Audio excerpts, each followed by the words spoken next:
আসসালামু আলাইকুম বন্ধুরা, দেখতে পাচ্ছেন আমাদের সামনে একটা পাওয়ার ব্যাংক আছে। তো কাস্টমার আমার দোকানে নিয়ে আসছিল আপনার পাওয়ার ব্যাংকটা ঠিক করার জন্য। এটা দেখতে পাচ্ছি রিম্যাক্স ব্র্যান্ডের পাওয়ার ব্যাংক।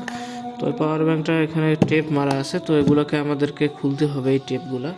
তো যাই হোক, আমরা টেপগুলা প্রথমত তুলতেছি। তো দেখবো আমরা পাওয়ার ব্যাংকটার ভিতরে আসলে কি আছে আজকে। এটা আমরা ঠিকও করব, যে মেরামত করবো ব্যাপারটা এমন না যে আমরা শুধু দেখবো।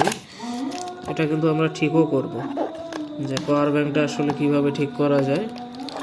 তো পাওয়ার ব্যাংকটা আমি খোলার আগে একটা জিনিস আপনাদেরকে দেখাই।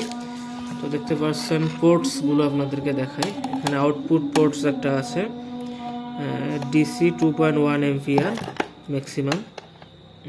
আর একটা আছে 1/2। যাই হোক, এখানে দুটা পোর্ট আছে। এখানে একটা টাইপ সি আছে, এটা মেবি ইন আউট দুটাই হয়।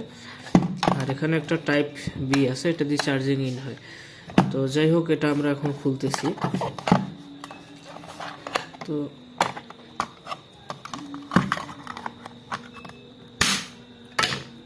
তো দেখতে পাচ্ছেন আমরা খুললাম, ভিতরে দেখতে পাচ্ছি একটা সার্কিট এলোমেলো হয়ে আছে। তো এটি হইতেছে আসলে সার্কিটটা। তো এর মধ্যে মোটামুটি আমার মনে হয় একটা মেকারি করা হয়েছে। কিছু কিছু আজগবি টেকনিশিয়ান আছে যারা কাজ করছে, এটা আসলে আমি বুঝতে পারলাম না। এখানে দুটা সার্কিট আমরা দেখতে পাচ্ছি। দেখতে পাচ্ছেন এটা কিন্তু হইতেছে একটা ফুললি পাওয়ার ব্যাংকের একটা সার্কিট। মানে এটা পুরা মডুলটা একটা পাওয়ার ব্যাংকের মডুল। এখানে একটা এই যে বুস্টার ক্যাপাসিটার লাগা আছে, এটা দিয়ে দেখতে পাচ্ছেন। আর এখানে একটা অন অফ সুইচ লাগা আছে আপনার এই যে। তো দেখতে পাচ্ছেন এখানে কিছু ইন্ডিকেটর আপনার আছে, এটা চার্জিং ইন্ডিকেটর মেবি। কোনটা কত পার্সেন্ট চার্জ উঠবে ইন্ডিকেটর দেখে বোঝা যাবে। তো যাই হোক, এখানে আমি দেখতে পাচ্ছি এটা মেবি নষ্ট।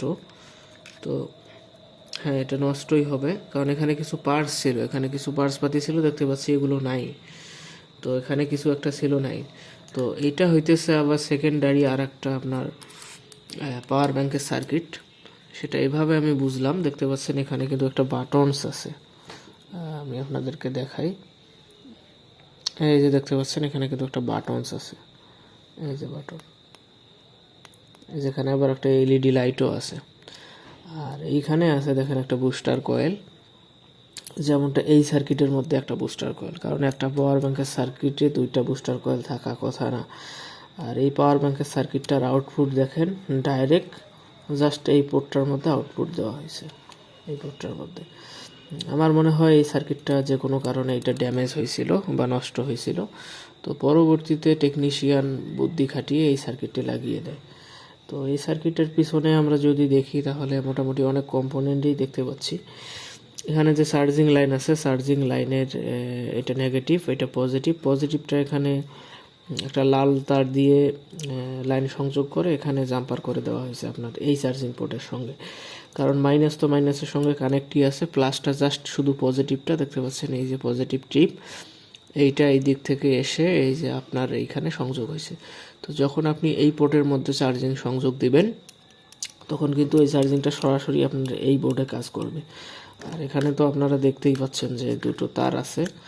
এখানে দুটো তার থাকবে, কিন্তু এখানে 4টি তার কেন আমি সঠিক বুঝতে পারলাম না। একটি হইতেছে ব্যাটারি পজিটিভ, একটা ব্যাটারি নেগেটিভ। তো যাই হোক, এক্সট্রা যে তার দুটো আছে দুটো আমরা হটাই দিই। তো এই দুটো আমরা এখন ছিঁড়ে ফেলবো। তো এই পাওয়ার ব্যাংকগুলো তেমনটা ভালো না, আপনি মানে খুব বিপদে পড়ে আর কি ইউজ করতে পারবেন, এগুলো তেমনটা কাজের না। তো দেখতে পাচ্ছি এটা হইতেছে অংশ, আর ভিতরে কিন্তু এটা একটা ব্যাটারি। তো এটা ব্যাটারিটার মডেল হইতেছে BN54। এটা হয়তো বা আপনার রেডমি নোট 9 পাওয়ার বা নোট 9 এরকম কিছু একটা ব্যাটারি হবে। তো ব্যাটারিটি মোটামুটি বড় সড়ো দেখতে পাচ্ছি। তো একটু পিছনের দিকটা, একটু সামনের দিকটা। তো এখন ব্যাটারিটার মধ্যে দেখি কোনো প্রকার ভোল্টেজ আছে কিনা, ব্যাটারিটা ঠিক আছে কিনা। এর জন্য আমরা মাল্টিমিটার ইউজ করবো। দেখতে পাচ্ছেন আমরা মাল্টিমিটার বাজার রেঞ্জের মধ্যে দিলাম, দিয়ে মাল্টিমিটারটা আমরা পিছনে রেখে দিলাম। মাল্টিমিটার বিপ দিচ্ছে।